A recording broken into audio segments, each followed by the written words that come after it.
Rwanda is known for its breathtaking beauty, cleanliness, safety, and a strong legal system. It's also a thriving nation, a financial hub, an education leader in Africa, a digital powerhouse, and a shining example of Africa's rise. Investors from outside Africa find Rwanda to be an easy and attractive place to start. They know that also Rwanda is a financial hub, not only a place that is safe, that is also has also investment opportunities, but you can also actually use Rwanda as your hub for continental investment. Whether it's in healthcare, whether it's in agriculture and education and financial technologies, we are seeing the successes of having invested in some of these enabling infrastructure. So, what truly sets Rwanda apart? Rwanda has invested in making an environment that works in terms of policy and regulation. Everyone in the world today can pick up their ticket, fly into Rwanda, and get either just a stamp into their passport or a visa on arrival. We also have universities that are training African nationalities, different nationalities. So you really get to access competent talent pool. We want to have the next $1 trillion company to have been created by a CMU Africa alum. Rwanda is interesting because it's perfectly located. It's in the middle of East Africa. It makes it a perfect gateway for anybody who wants to do a business across the East African region.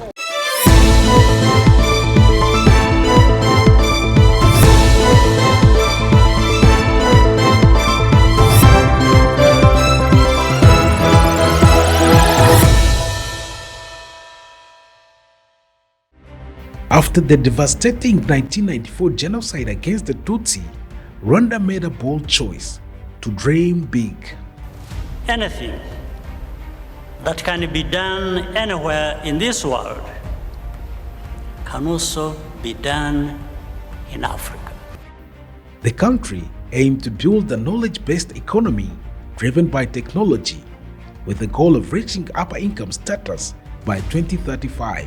Rwanda has been investing in technology because our leadership understands from a get-go in our journey for socio-economic transformation that technology was going to play a critical part in that.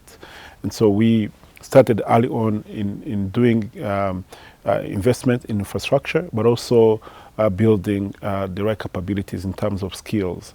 And 21 years later, you're seeing kind of a robust ecosystem where the infrastructure is more and more reliable and sufficient to serve the needs that we have.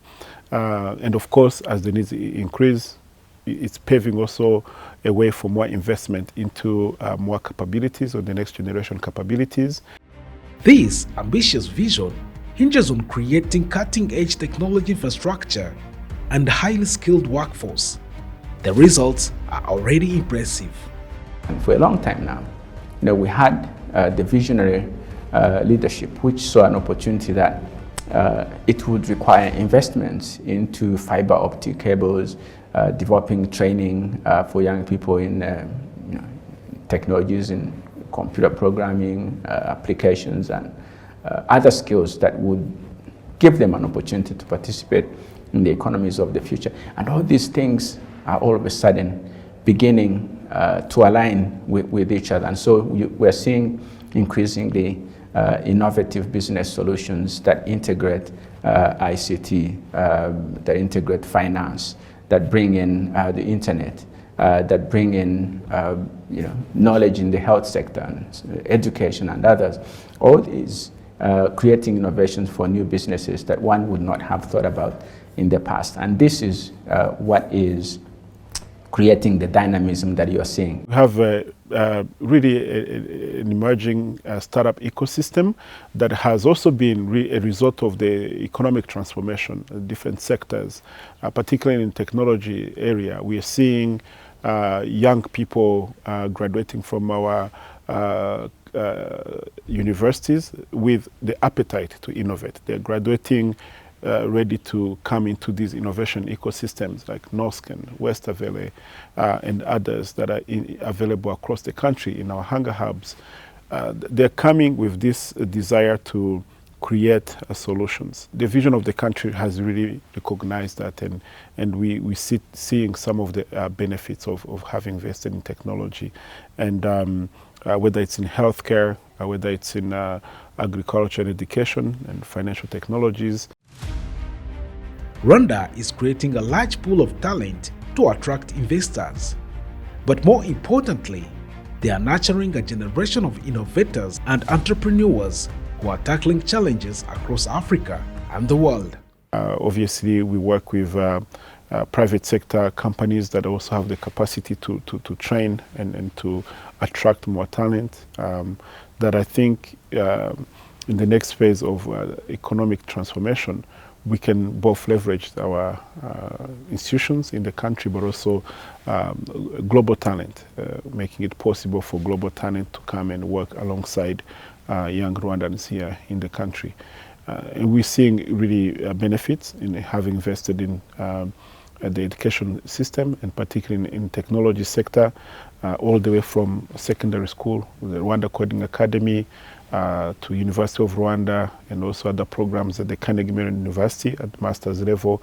We are seeing, a more sophisticated talent pool that can drive some of the solutions that we're innovating and sustaining in the country. Creating a world-class institution on the continent, in Rwanda, that is Pan-African, with over 19 countries represented at CME Africa, has been a remarkable achievement in of itself. For many of these students, it's their first time that they've been in an environment interacting so closely with students from all across the continent. In many cases, they have to leave the continent to first be introduced to students from other parts of the continent. So just the existence of CME Africa and fostering that ecosystem has been a remarkable achievement. Beyond just the Pan-African success of CMU Africa, just being able to educate technical talent in Rwanda that then feeds into the government, industry, and entrepreneurial workforce in Rwanda and across the continent has been a game changer. So no longer do students have to leave the continent to experience a Western US-based education. They can have the same quality of education right here in Kigali, in Rwanda, that is having this transformative impact. To build on this success, the government is creating a unique ecosystem, Kigali Innovation City. This dynamic city will integrate academia, tech institutions, and the private sector, fostering collaboration and driving business growth. We have the Kigali Innovation Center, which is a platform really that is providing education where universities and research centers and entrepreneurs can interact together, and this ecosystem is what is yielding innovative new businesses that you are seeing around. That is really contributing to implementing the vision of His Excellency President Kagame of an Africa that not only consumes technology, but also produces technology right here in Africa. Kigali Innovation City will create an ecosystem of African companies and also global companies that will produce technology right here. The development impact goes beyond that, because Kigali Innovation City also will house a number of universities that will train, educate many students that will work in African companies and globally. We think of it as a proof of concept strategy where talent, and funding and opportunities can meet in terms of designing solutions that can scale on the continent and globally.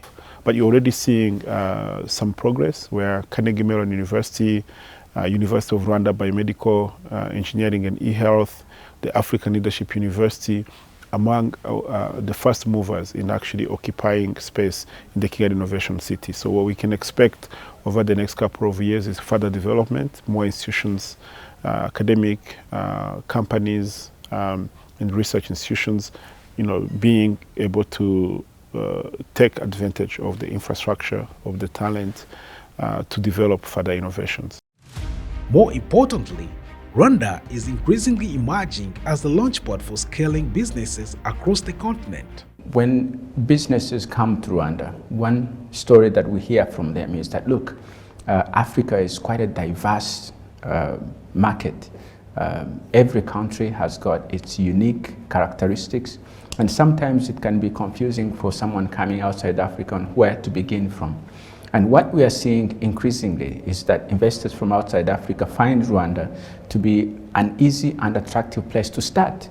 Mm-hmm. They find that Rwanda can be an entry point which welcomes them, makes it easy for them to get an entry point into Africa.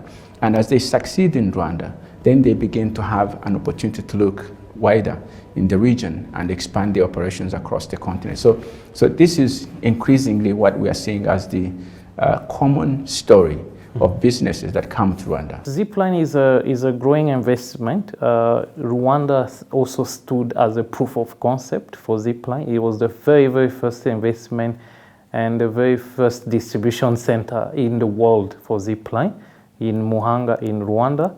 So far we have expanded to 2 distribution centers in Rwanda, one in the east, also in the Kayonza district. But from Rwanda, we've been able to grow and expand to about 5 countries in Africa. We're in Europe. We're starting in the UK and Australia very soon, and also Japan and the United States. So today in Rwanda, we are proud to say that every 2 minutes, 40 seconds, we have a request and a delivery to an health facility. From Rwanda, we started growing into 10 markets across Africa, from Kenya to DRC, to Nigeria, to Burkina Faso, etc.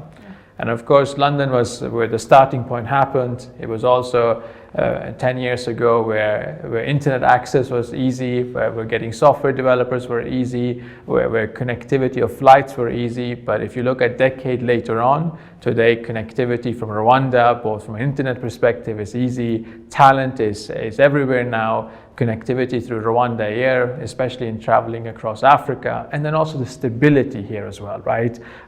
Both from a political perspective, but a financial perspective, and there's a lot of optimism in the market, and that optimism is quite contagious.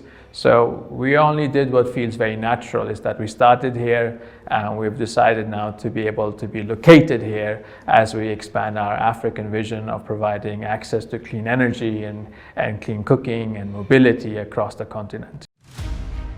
With a vibrant digital ecosystems in place, the country is also a rising financial powerhouse, a magnet for investors, offering a stable environment and cutting-edge financial services. Before we started, Rwanda was not on the map. So our first target was really to make sure that those service providers, tax advisors, law firms, they know that also Rwanda is a financial hub. Not only a place that is safe, that is also has also investment opportunities, but you can also actually use Rwanda as your hub for continental investment. We have more than 100 investors that have structured their investment here in Rwanda, mainly using some different legal framework like holdings, SPVs, fintechs, and funds. To give maybe the biggest names that you may have heard about, I can mention maybe Admias, which is the fund manager behind the Virunga Fund. I can name FEDA, which is the Afrexim Bank private equity arm that they are also based here in Rwanda. And and they are investing on the continent basically through Rwanda. Of course, we have also some local investors. It's also important to mention that actually what we put in place is also available for local investors. There's no discrimination between foreign investors and the local investors, as long as you comply with some of the requirements and you have those legal framework that can, for example, benefit from tax incentives. You are also eligible, whether you are local or foreign investors. So we have also some foreign investors that have structure their business, and they are benefiting basically from, for example, tax incentives and the other benefit of being KFC member. Rwanda, if you look at over the last, I'll get the numbers roughly right, GDP growth on average has been about 8.5% over the last 10 years. There are very few countries in the world, let alone the African continent, that that is true for. So you can see that the macroeconomic policies are working and doing well. So that's the first thing.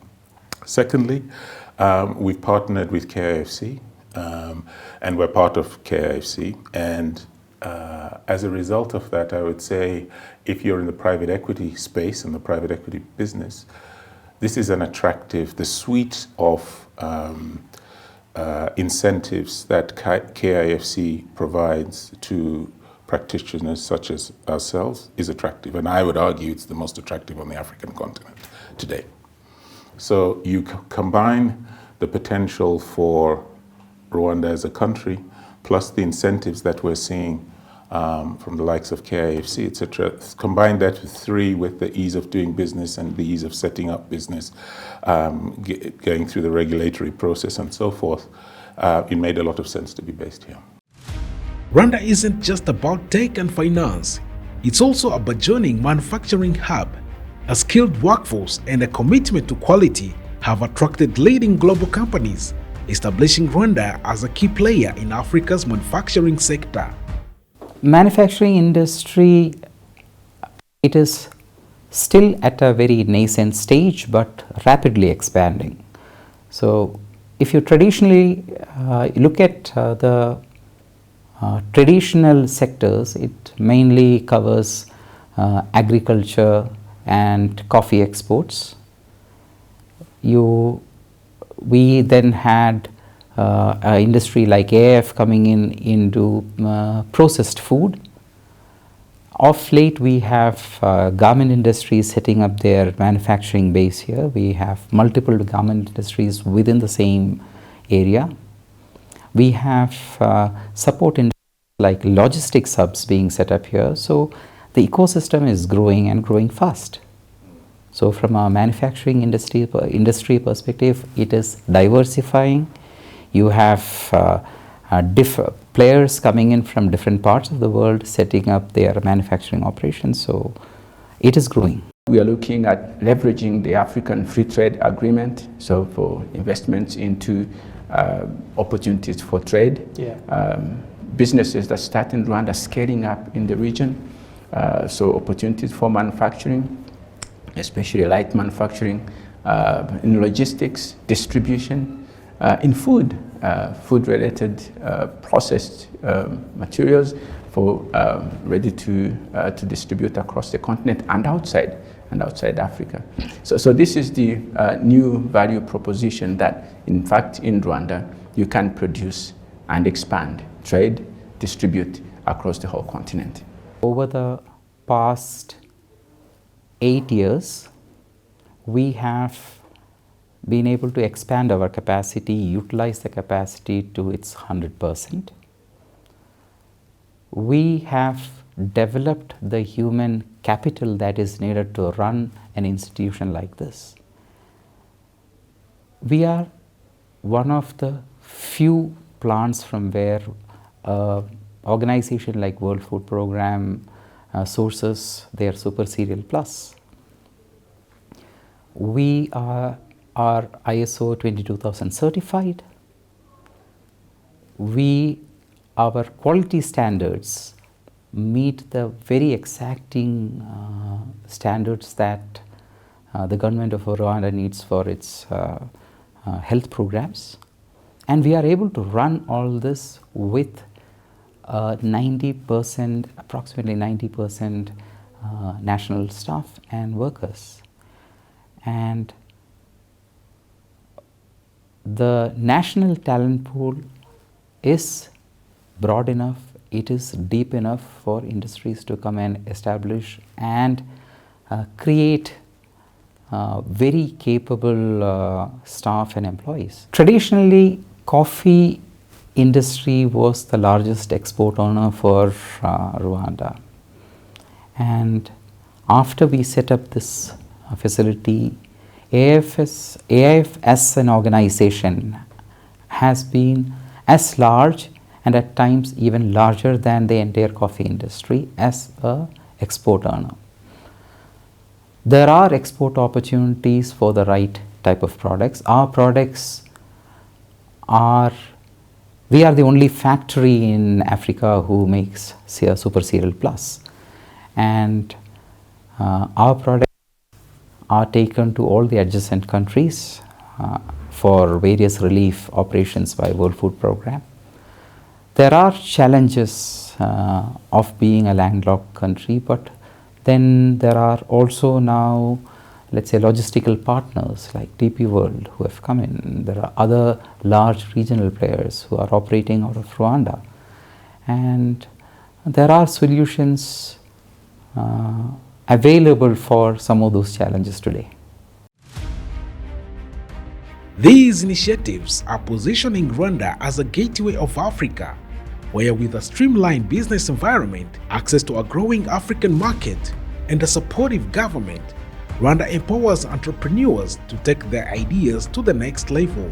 Thanks to the different efforts of the government and other partners, the support ecosystem has also grown, that many of the startups are getting the services in terms of ideation, business development.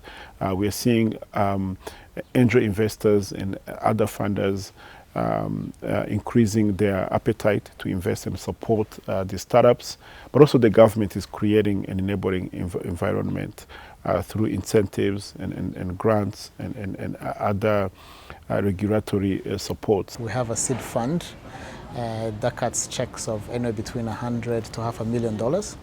And then another fund called Norscan 22 that focuses on later stage startups, $5 to $10 million checks. But those are continent wide, and let's say they're limited in scope. But the good thing is, within the Norscan house, there are some partners that offer funding. I could mention the likes of Catapult, the likes of Jasiri. We basically find all these partners within the house. We came to Kigali because it's a promising market. Partly Africa is the continent of the future, but Rwanda is at the forefront of innovation and technology. Rwanda is interesting because it's perfectly located. It's in the middle of East Africa. It makes it a perfect gateway for anybody who wants to do business across the East African region. But also you have other forward-looking policies that make it easy to do business here. Okay, you're talking about internet penetration. You're talking about the startup ecosystem that is budding.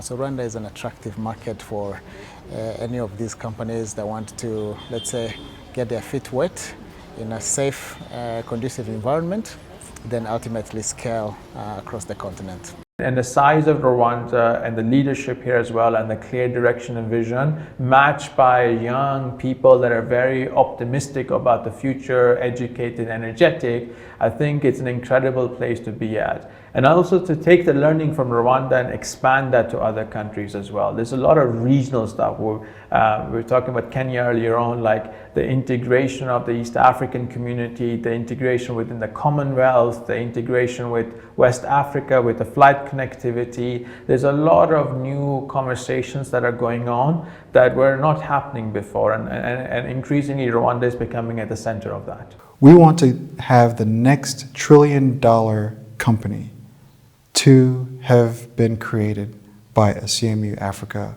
alum. Our last 8 years of operations in Rwanda gives us confidence to expand AIF's footprint further across the continent. We today reach 1.5 million beneficiaries, and we aim to reach 10 million beneficiaries in the next 5 years' time. The vision for our leadership is a united Africa as a common market that trades with each other, does business with each other, but most importantly, that facilitates the movement of people and goods. Everyone in the world today can pick up their ticket, fly into Rwanda, and get either just a stamp into their passport or a visa on arrival without a prior visit to a Rwandan embassy anywhere. Rwanda has become this cosmopolitan area, especially here in our city of Kigali, where many Africans can come freely and live and work and do business. And we wish and hope that this is going to be the example for every African country. And so as a result, this has opened up new business opportunities, particularly in the services. Yeah? So many younger Africans who are sophisticated in their businesses, in IT, in hospitality, in professional services, whether it's health services, whether it's education, are finding it attractive to come and live and work in Rwanda. The future is quite bright, actually. We see more and more investors aware that Rwanda is a financial hub. We see also investors coming here, for example, to benefit from our legal framework, including what we call sandbox, for example.